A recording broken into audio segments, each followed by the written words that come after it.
Okay, for those of you who are tuning in to the 12 o'clock live stream from the head of the Charles, this is Charlotte Pierce.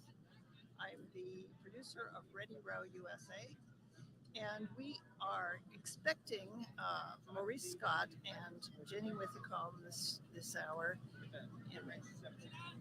and anyone else who wants to pop by. So we're taking our schedule freelance, and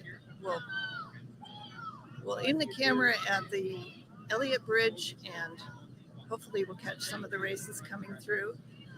While we're waiting for Jenny, I'd like to acknowledge some of our sponsors and supporters. And again, this is Ready Row USA, and we are a podcast. We're celebrating our 5th anniversary this year. So we've been broadcasting for 5 years, 150 episodes approximately. I kind of lost count, but I think it's about that. We are equipped by and educated in the art of podcasting by Arlington Community Media. They provided the excellent equipment, the Rodecaster podcasting setup and the cameras and the training that we needed to make this a success. Right behind me is Rowing Parts Supply.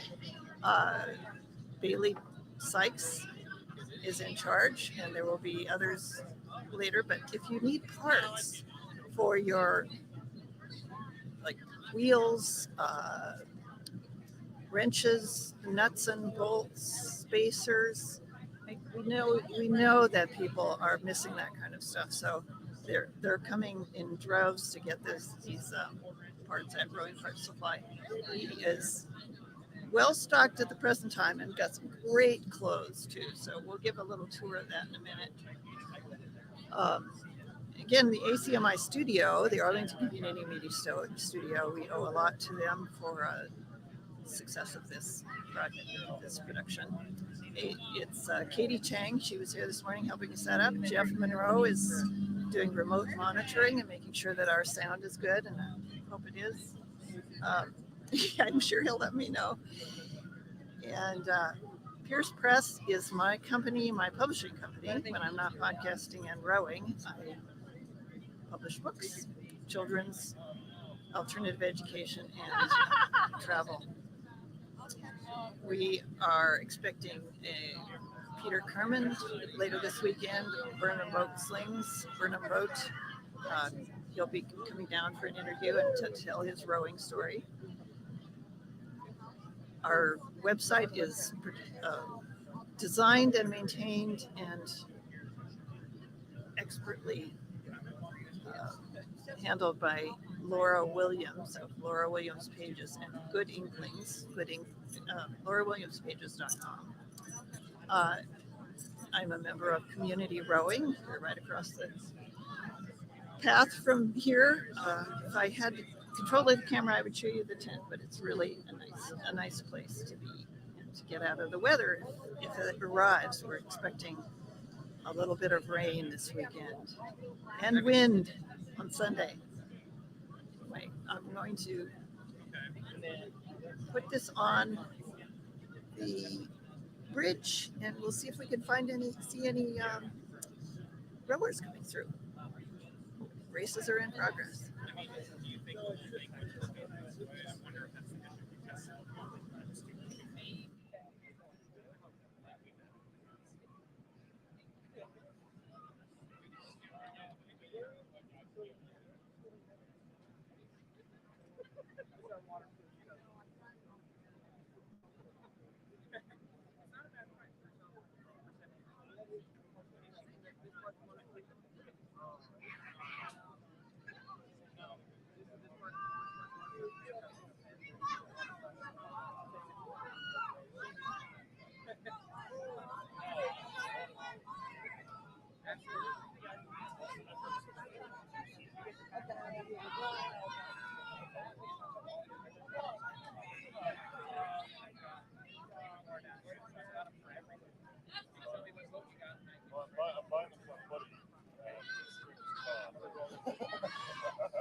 the weeks like 10. They're like, oh yeah, maybe we got some of the back. How many you need? And I'm like, well, I need 12. 12 boys a day. No, it's not today.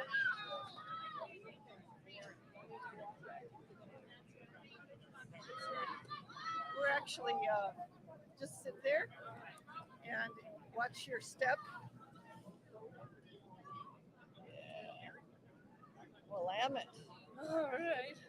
You're far from home. I know. And you had a U.S.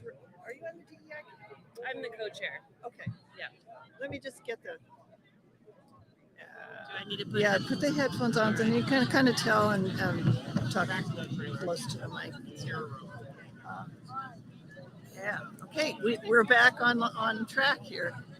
We're waiting for Maurice Scott. So if you're tuning in for him, he'll be showing up when he's finished with the high school kids. He gets pulled away. He's a popular guy. Anyway, Jenny, welcome. Thanks for coming by to speak with us. And you are rowing this weekend with Willamette Rowing Club. Is that right? Yes, that's correct. Okay. What's your event? So I'm the stroke of the women's 50+4 and the stroke of the Director's Challenge Mixed 8. Sweet. So, do you have a race plan? Row as hard as we possibly can.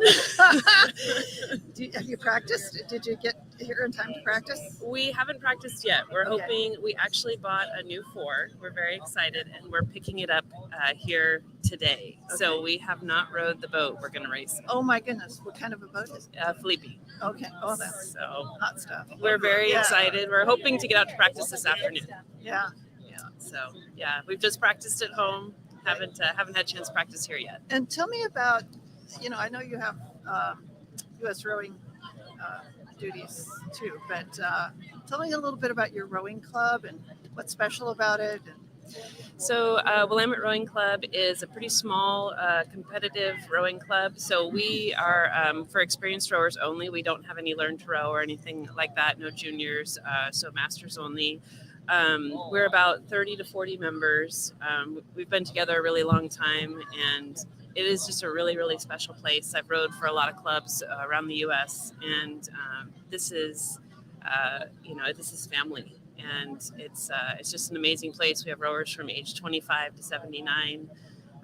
We row lots of men's, women's, mixed boats, and we just enjoy each other. And do you have a juniors program too, or no juniors program? No, we're next door to a juniors program, but it's independent. Where's it? So that's ORU. So we share a boathouse. I see. Oh, okay, yeah, a lot of clubs do that. Yeah. Right? Yeah. And what regattas do you go to out there? Head of the lake or? Oh yeah, so Yeah. we're gearing up for Head of the Lake. So Yeah. the fall, we pretty much have a regatta every weekend from middle of September until Head of the Lake. Sometimes we go to Head of the Lagoon in California. We have American Fall Classic, Tail of the Lake, several regattas in Seattle. And then we do quite a bit of racing in the spring and summertime, the kind of the typical ones.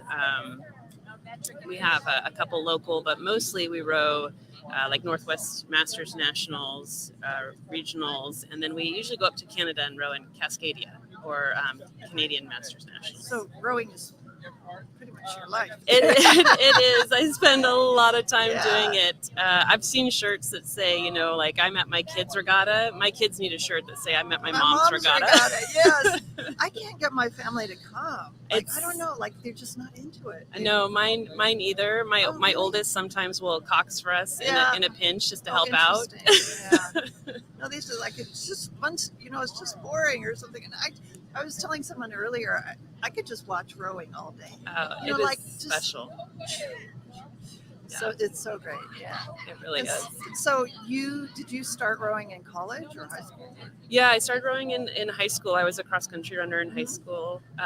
In college. And when I came to Willamette University, so just a small D3 program, I met the coach there, and he was so excited that I was tall. And that was the first time anyone was excited I was tall. So I was just like, oh, tell me more. And so I've been rowing for 25 years now. Yeah. Well, if you're single, you meet tall people rowing. If you're into rowing.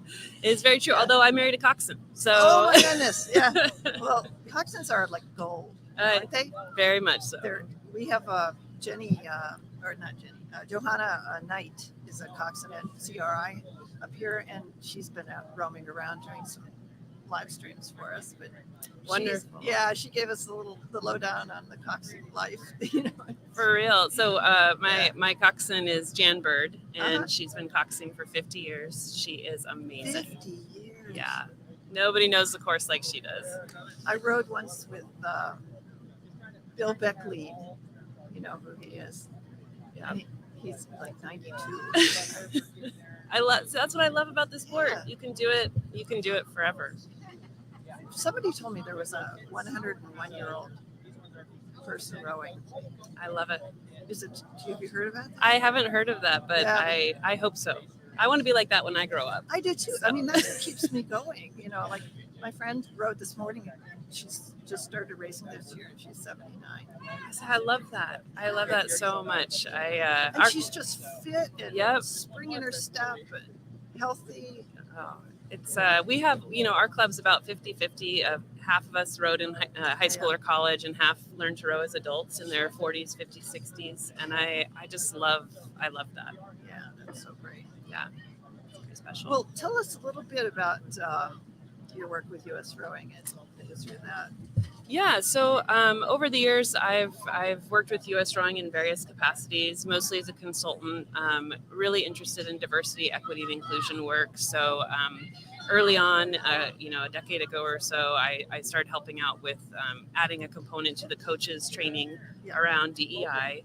And then over the years, just tried to stay involved as much as possible. And so a few years back, when they started the Diversity, Equity, and Inclusion Committee, I joined as a member, and I was just elected co-chair this last year. So Leslie Gross and I are the two co-chairs, and we're really working on increasing equity and access to the sport of rowing, and really thinking about the longevity of it. So not just the access, but how do we sustain diversity efforts in the sport, because it is an amazing lifelong sport, and it brings so much joy and peace to so many people, and we want to make sure that is something that we're really tapping into, and that we're able to get the best of the best from the whole pool, right? And so it's been a really great thing. It's hard work. It's hard at a national organization to make change. There's so many moving parts, and you think juniors, college, masters, but and you want to kind of solve it all at once. Yes. I mean, and you can't, but yes. It's like, you see the need and you want to do it. Absolutely. Yeah. I'm really proud of the things that we have done, and I'm really looking forward to the things that we're working on. And some of our projects right now is, looking at, for example, the Olympic Development Program, and what is not just the rowing and the level of the rowing that's happening at these camps, but how are we making sure that everyone feels valued and included and is getting opportunities to improve their skills and connect with each other. So much of rowing is a lot about connection, and then from my perspective, how are we ensuring that the diversity that we're bringing in feels welcome to stay, across the lifespan? Because that, to me, is the things that I've experienced as a master's rower, which is I've spent more of my life as a master rower than anything else. The older you get, the right? more master's years. Yeah, but those friendships, those families that you build, that's open to everybody. And can you cite some recent successes in that work, or some programs that you think are really taking off? I know CRI just did it. They got a grant, I think, to do a city kids program. Yeah, so there's a number of programs that are really trying to build, and I know that a lot of the work that, for example, STEM to Stern has done, gone in and worked with programs on building that equity piece, and really helping clubs, particularly around juniors, be mindful of the various barriers that exist. I think there's a lot of barriers that we often recognize right away, such as funding, access, transportation, but some of those unseen barriers that we often miss. So what is the culture of the club in terms of, is it a welcoming space? Do you see yourself represented there? Do you hear your music playing, different types of music playing? Do you feel like this is a space that I can be my true and authentic self? And those things are often more unseen, and they're sometimes the most important pieces that we really need to be thinking about. So I know that that program in particular has helped a lot of clubs at least jumpstart those conversations. We've worked on the gender inclusion policy, and we're currently doing our more recent revision. We've been working I was on. wondering what was happening with that. I know it's really controversial. Yeah, that's a really tricky. It's a really tricky policy. Lots of moving parts. I know there's been lots of feelings about it. I really take the approach of my goal, and I work in health and physical education in a school district. And so when I think about what is the ultimate goal of what we're doing, it is to make sure that we have people rowing and a part of the sport for as long as possible. And it's not all about the elite Olympic right. national team. I mean, that's fun. Right. I like to watch them go by here. But yeah, it's just like, I was talking with some of our scholars at CRI, and I like to go down, stop and just watch the blue heron sort of fishing. It's just, it adds to the joy, and it keeps me doing it longer, I think. Yeah. Being able to do that. Well, and again, if we think about it across a whole lifespan, even if you're an elite athlete, that's a small part of what we hope is a very long career. And so while that's important, my hope is that people feel like they can be a part of this sport forever. And whatever we need to do to ensure that happens is where I want to go. And are there some, I know there's a new club in Texas, in Waco, that has really great diversity events. I'm not familiar with that. Really? Club, Yeah. so. Waco. Oh God. What is it called? I think it's Waco Rowing Center. Oh wow. Well, I'll have to look really into cool. it. Arshay Cooper was down there a couple times to do, programs, and it's great. That's something that I'd like to see. When we're always looking at, what can we as a DEI committee, where should our efforts be devoted? And one of the things that I'm really interested in is how do we highlight a lot of those clubs that are doing this work.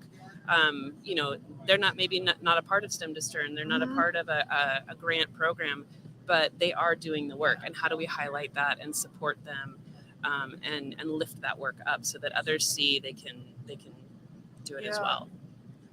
And I was trying to find a woman that I heard about, Chris Chase at US Rowing.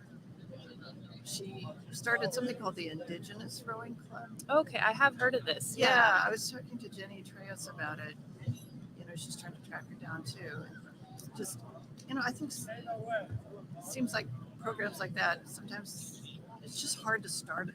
Or she would have to restart this club, and, the boat and the logistics and everything like that. Is that stuff that you guys can help with?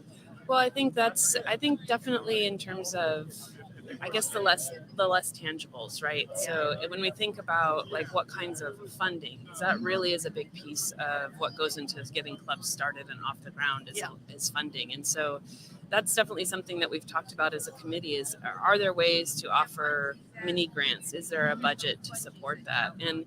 And we really have to think about how do we raise funding to be able to do that? Because, U.S. Rowing does an amazing job with what they have. And what we have as a sport it's a really small, finite pot of money. And so how do we really capitalize on that for our Olympic development programs? How do we capitalize on that for DEI initiatives? And I'd really like to see us building foundations that can support programs that want to restart, to grow, and to develop in that way, because we can't get around the fact that the sport is an expensive sport. Just the boats and the space, right? Forget about all the other pieces. It's almost as bad as skiing. Yes.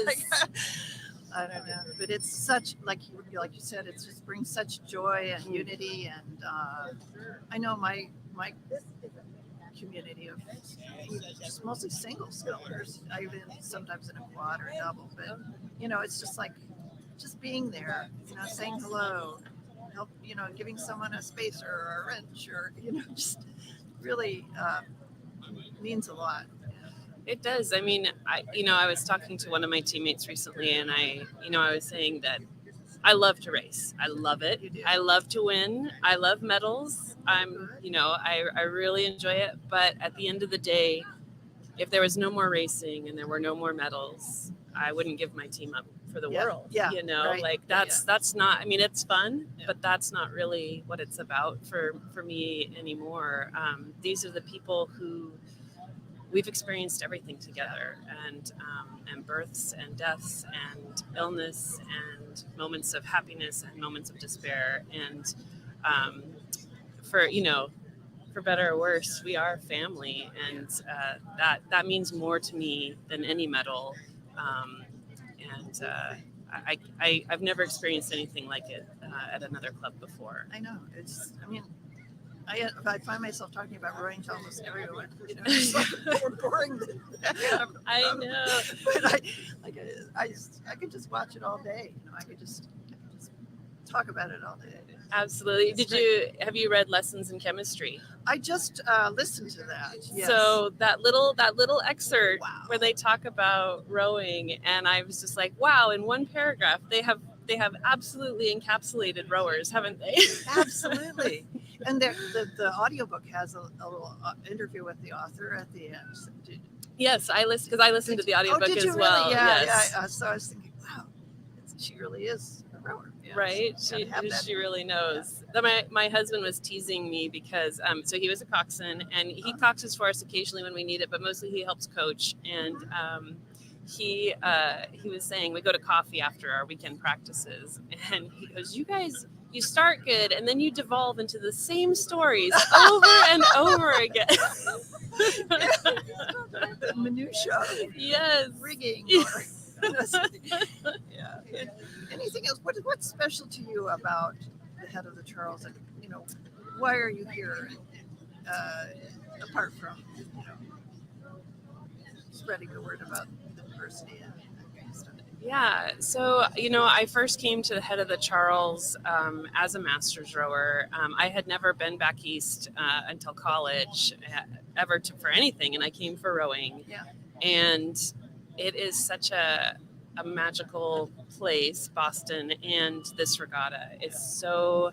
I mean, regattas are fun, but the spectacle and connecting with people all over the U.S. and getting to race and watch racing, some of the best. It's amazing. It's just a magical thing. Like nothing else. I mean, yes. I row here like 3 times a week, so I know the river pretty well, but I can't imagine someone coming and not knowing.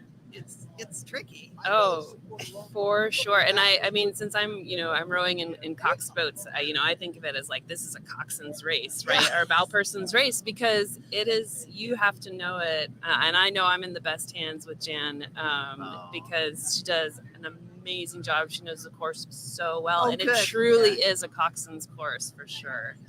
But I do love just being here and being around all the rowing, like you said, it's a big part of our lives, and to get to be around people with whom it's also a big part of their lives. Yeah.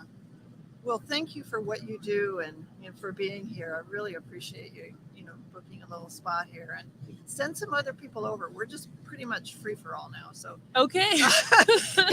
I asked for some scheduling, but and a few people did. I mean, several people did, but 10, 12, 2, and 4 every day. Okay. Yeah. Well, I will be sure to do that. Thank you for having me. Thank you for being here. It's really important stuff that you do. I really appreciate it. Thank you. All right.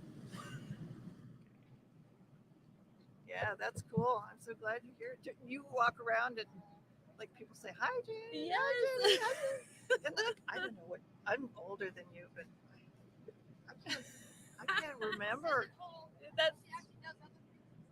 That's right. I can't remember people's names. I know. God. Well, this is Jan, my coxswain. Hi, Jan. Hi. And I was talking you up because We were talking about it being a tricky course, and I was like, I got the best. Is what I got. Yeah, we gave you a huge shout out. Or she did, yeah. So great. Yeah.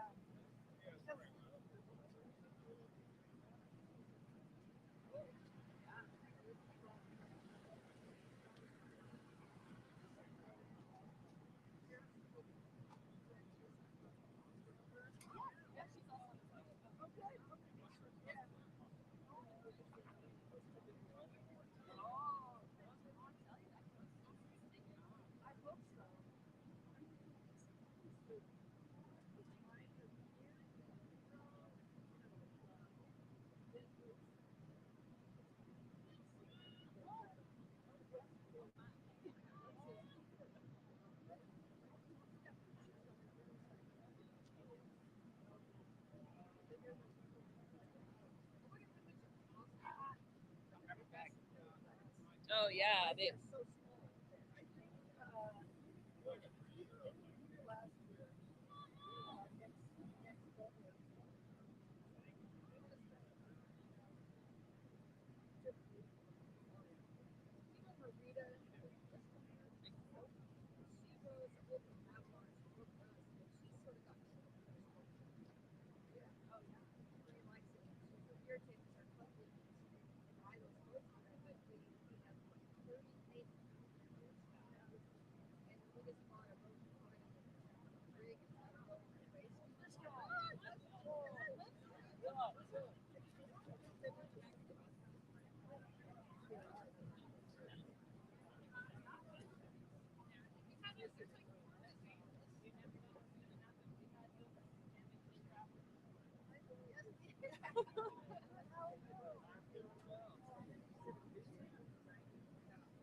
All these are $15.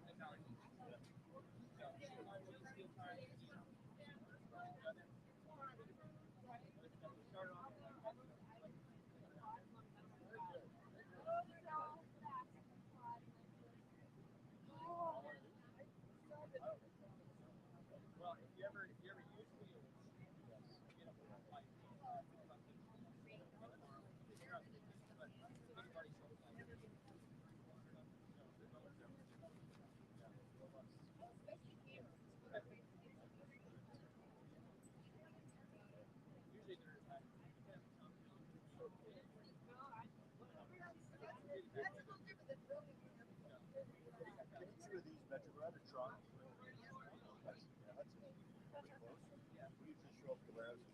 like that's pretty good. I always wanted to stop by, so I drive through. I go to Ottawa. Oh yeah, I stayed at the GO train, and I went to Maple Leaf game with. There you go. Okay. Yeah, so that's why. Yeah, so you know the area. Yeah. From Pickering, live in Ottawa now. The Ottawa Boat Club. Yeah, so I go up there all the time. I always like catching stuff like that. Yeah, for sure. It's quite impressive. Yeah, I'll see some of their YouTube videos. A little bit of a teacher. break that?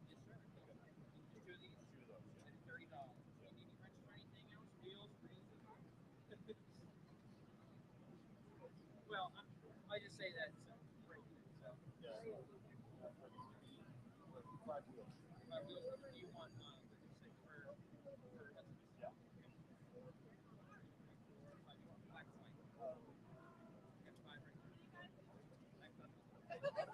Jumping to 50 bucks, right?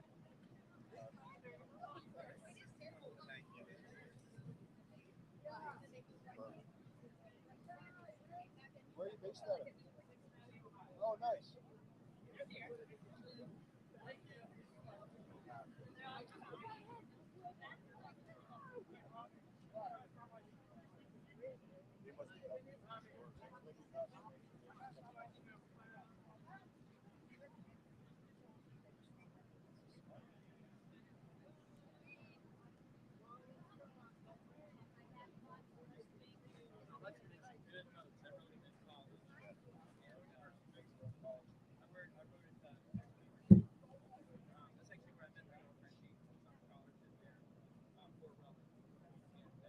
So where was she growing out of through high school? Okay, we're going to close down for a few minutes, and hopefully Maurice Scott will be with us when we return. And then we have some more exciting coverage later in the afternoon. So go to readyrowusa.com and you can catch all the links to watch live or watch the replays. They're coming today, so. Very good. Yeah. That way.